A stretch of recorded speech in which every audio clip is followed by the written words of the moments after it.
মুসলিম ভাই দাদাদেরকে স্যালুট। তার কারণ রাজস্থানে একটি গরুর মাংস বোঝাই ট্রাক আটক করা হয়েছে। আটক কারা করেছে? মুসলিম ভাই দাদারা। আটক কাদের করা উচিত ছিল? হিন্দু যত সংগঠন আছে সেই সব সংগঠনের, যারা নিজেদেরকে গোমাতার রক্ষক বলে। তার থেকেও বড় প্রশ্ন, আজকের দিনে আমাদের যে সরকার সেটা হিন্দুত্ববাদী সরকার, আবার যেখানে এই গরুর মাংস বোঝাই গাড়ি আটক করা হয়েছে রাজস্থান, সেখানেও হিন্দুত্ববাদী সরকার। আমার প্রশ্ন একটাই, হিন্দুত্ববাদী সরকার হয়েও এই ভারতের কোথায় এমন কারখানা আছে যেখানে এই গরুর মাংস কাটা হচ্ছে, প্যাকেজিং করে বিদেশে পাঠানো হচ্ছে?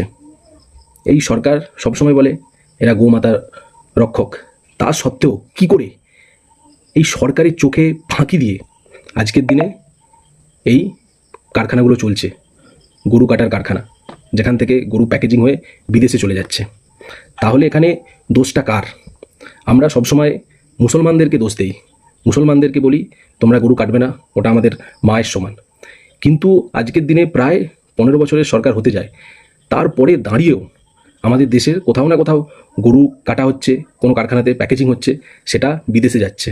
তার কারণ এই ভারতবর্ষ সারা বিশ্বের মধ্যে গরুর মাংস রপ্তানিতে 1 নম্বর। সেটা কি করে হয়?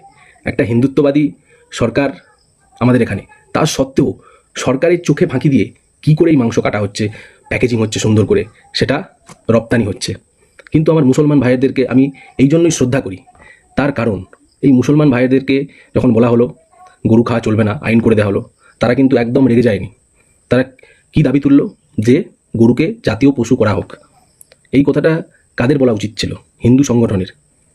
এই সরকারের উচিত ছিল, যেহেতু এই সরকার গোমাতার রক্ষক, প্রথমেই গরুকে জাতীয় পশু হিসেবে গণ্য করা বা স্বীকৃতি দেওয়া। কিন্তু এতদিন সরকার চলার পরেও এখনও কিন্তু গরুকে জাতীয় পশু করলো না। তার মানে কি এর নেপথ্যে বড় কিছু ষড়যন্ত্র আছে? হ্যাঁ, আমাদেরকে রাজনীতিতে বিভেদ করে দেওয়ার জন্য গরুকে মাতা বলা হচ্ছে, গরুকে ব্যবহার করা হচ্ছে। কিন্তু হয়তো এই ব্যবসায়ীদের যাতে আরও বৃদ্ধি হয়, গোপনে কিন্তু এই গরু কাটা হচ্ছে এবং সেটা পাচার করা হচ্ছে। কেন? এখনও কেন? এর প্রশ্নের উত্তর কি কেউ দিতে পারবে?